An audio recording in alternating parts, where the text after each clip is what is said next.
नमस्कार, हिमंती मीडिया पर आप सभी दर्शकों का स्वागत है। मैं रवीना चौहान आप सभी के बीच इस समय नाहन चौगान मैदान से उपस्थित हुई हूँ, जहाँ पर एक स्टॉल लगा है और इन दिनों वह स्टॉल काफ़ी ज़्यादा वायरल हो रहा है। तो आइए आप सभी को भी उन मुड़े वाली से बातचीत करवाते हैं। हिमाचल प्रदेश के गिरपा क्षेत्र की महिला प्रीतिका नंबरदार शनक्वान का पहाड़ी व्यंजन मुड़ा जिसे कहा जाता है, इन दिनों सोशल मीडिया पर काफ़ी वायरल हो रहा है। लोग उन्हें मुड़े वाली दीदी के नाम से जान रहे हैं। बता दें कि नाहन के चौगान मैदान में सिरमौर क्रिकेट कप का आयोजन भी किया जा रहा है। इस बीच मुड़े वाली के नाम से एक स्टॉल लगा है जो कि मुड़ा बेच रही है। प्रीति नंबरदार की कहानी सिर्फ एक स्टॉल की कहानी नहीं है, बल्कि यह संदेश है कि अगर हम अपनी परंपराओं पर विश्वास करें तो वही हमारी पहचान और रोजगार का मजबूत आधार बन सकती है। मुड़े वाली दीदी आज यह साबित कर रही है कि आत्मविश्वास, जिद और मेहनत से पहाड़ की रसोई से निकला स्वाद भी राष्ट्र मंच तक पहुंच सकता है। 2 साल पहले मेरे दिमाग में ये आइडिया आया था, लेकिन मैं इसे आगे इम्प्लीमेंट नहीं कर पा रही थी, क्योंकि एक तो ऐसे लगता था कि नई चीज़ है भाई, पता नहीं बिकेगी नहीं बिकेगी या लोग क्या कहेंगे। फिर मैंने अपने पति को भी ये वाली बात बताई, फिर उन्होंने बोला कि नहीं अभी नहीं, पहले बच्चों से फ्री हो जाओ फिर देखते हैं। बाकी मैं आलसी किस्म की व्यक्ति हूँ, मेरे पेरेंट्स को, मेरे ससुराल वालों को पता है, क्योंकि मुझे ना ऐसे 1-2 काम करती हूँ ना, फिर मुझे ज़्यादा मतलब मैं थक जाती हूँ। फिर उनको लगा कि अभी सोच रही है फिर भूल जाएगी। फिर मेरे मन में रहा कि मैंने कुछ करना है, ये करना है। फिर फाइनली मैंने पिछले महीने उनको बता दिया कि करना ही करना है। फिर उन्होंने बोला देख ले और जैसे तुझे ठीक लगता है। फिर उन्होंने मेरी हेल्प करवाई। और बोलते हैं जब नाहन आई थी ना मैं एक बार ना, फिर वहाँ पर मेरे मदर और मेरी जेठानी एडमिट थे। वहाँ पे जो डॉक्टर थे ना, उन्होंने मेरे से मूड़ा मांगा था कि आपके जब मम्मी आए आप इनसे मूड़ा मंगवा दो।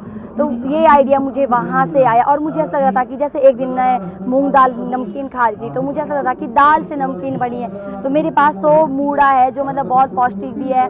तो ये आइडिया मुझे वहाँ से आया। फिर इन्होंने जो यहाँ पे सिरमौर क्रिकेट कप करा रहे हैं, योगी भाई, ओपी भाई और बहुत सारे इसमें सम्मिलित है, तो इन लोगों ने मुझे ये बोला कि बस तू आ जा भई, हम ये कनॉपी, ये बैठने का सब कुछ, यहाँ तक कि मेरे खाने पीने की व्यवस्था दिन में यहाँ पे आप देख सकते हो, कोल्ड ड्रिंक, पानी, ये सब कुछ इनकी तरफ से आता है।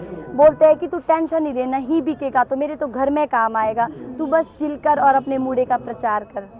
जैसे मैंने अपने जेठ जेठानी और अपने सास ससुर को बोला पहले कि मैंने ना मूड़े का कुछ ऐसा सोचा है, तो फिर उनका ये था ठीक है तू जान जैसे तुझे ठीक लगता है। फिर मैंने बोला कि मैं ना 13 तारीख से ना 20-22 तारीख तक नाहन जाऊंगी, ठीक है जैसे तुझे ठीक लगता है। फिर मैं अपनी बेटी को ले आ रही थी, फिर बोला ना इसको नहीं ले जाना, तू बस आराम से जा, हम इसका ध्यान रखेंगे। तो मतलब ससुराल वालों का तो इतना सपोर्ट है कि पूछो ही मत। वो तो मैं मतलब मेरा किसी जन्म का कर्म है कि वो मुझे मिले है। चलो पति तो अच्छे मिले ही है, लेकिन लड़का अच्छा मिलना उससे ज़्यादा होता है अगर परिवार आपको अच्छा मिले, क्योंकि अकेले पति कुछ नहीं कर सकते। अगर मेरे पति मुझे सपोर्ट करते यहाँ आने के लिए और ससुराल वाले ना करते तो मेरी बेटी का ध्यान कौन रखता।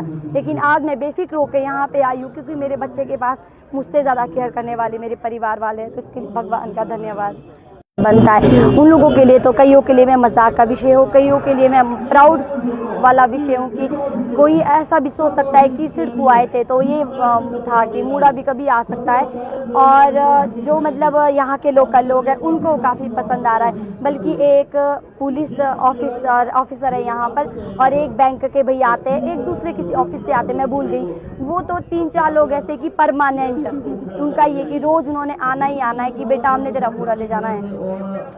कर्मचारी है, भगवान की दया से मेरे जो परिवार वाले, मेरे मायके वाले हैं, वो भी ठीक उनका बैकग्राउंड है भगवान की दया से। ऐसा नहीं है घमंड कर रही हूँ, मतलब मैं बता रही हूँ कि ठीक है। तो यहाँ आके कुछ लोग बोलते हैं बहुत सारे कि क्या हुआ भाई, गुरुजी के पैसे से पूरा नहीं हो रहा या फिर ऐसे वैसे करके। फिर मैंने वो बता दिया कि गुरुजी के पैसे से तो इतना है कि मैं बैठे बैठे खा सकती हूँ, और अगर वो कम पड़ जाएंगे तो मेरे पापा दादा और भी दे देंगे। लेकिन बात इतनी है कि बात पैसे की नहीं है, बात है कि अपने जो हमारा पहाड़ी व्यंजन है उसको इंट्रोड्यूस करवाने की। दूसरा फिर सोचेंगे कि भाई फ्री में ऐसे तो नहीं बैठेगी, दिन अपने ऐसे तो नहीं गवाएंगी। फिर मैं बोलती हूँ कि भाई एक तो इस चीज़ को इंट्रोड्यूस करना, एक ये कि ये मुझे पहचान दे रहा है, मैं इसे पहचान दे रही हूँ। तो मतलब आप यहाँ पर आज आए हो, कल MBM न्यूज़ वाले आए थे, ये मेरे लिए बहुत बड़ी बात है। अगर मैं इससे 5-10 हज़ार भी कमा लूँगी वो भी तो मेरे खर्ची हो जाएगी, लेकिन आप लोग मुझे सम्मान दे रहे हो, मेरा नाम हो रहा है, जितना भी थोड़ा बहुत ही हो रहा है, ये मेरे लिए बहुत बड़ी बात है। सब कुछ पैसा ही नहीं होता, ये आपको भी पता है। ये अदरक है जो हमारे घर का है, और भी बहुत सारी चीज़ें हैं, मतलब जो लहसुन ही है, मतलब बहुत सारी चीज़ें ऐसी है कि हम जिसका बिजनेस कर सकते हैं, और बहुत सारी चीज़ें ऐसे हैं कि जिसमें हम आगे आ सकते हैं। जैसे कि हमारा स्वयं सहायता समूह भी है, अगर साथ में आगे आना है ना किसी ने, उसमें भी वो सहायता करता है। तो ऐसे करके बहुत सारी चीज़ें हैं जिसमें कि आप सब महिलाएं आगे आ सकते हैं, और आपस में भी सामूहिक भी आ सकते हो, अकेले भी आ सकते हो। ये वाली जैसे मैंने 2 साल पहले सोचा था, तो उसके बाद ना हमारी एक स्वयं सहायता समूह है, मैं खुद भी हूँ, तो हमारी टिम्बी में ना एक मीटिंग हुई थी, वहाँ पर एक पद था, और फिर ना उसमें उसकी सैलरी भी थी, बल्कि थोड़ी सी जितनी भी थी ना, तो फिर मेरी जो गांव की महिलाएं उन्होंने मुझे खड़ा कर दिया, क्षण कुमार ने जो थी ना, कि भाई हम हमारी तरफ से प्रीति उम्मीदवार है। लेकिन बहुत सारे जो वहाँ पे सर वगैरह भी आए हुए थे, उनका ये मतलब उन्होंने मुझे ये करके पीछे हटा दिया कि यहाँ पे भाई परमानेंट बैठना पड़ेगा, ऐसे वैसे करके, जबकि वहाँ पे परमानेंट नहीं करना था कुछ भी। लेकिन उसी टाइम फिर वो वाली बात ना मुझे घर कर गई कि मैंने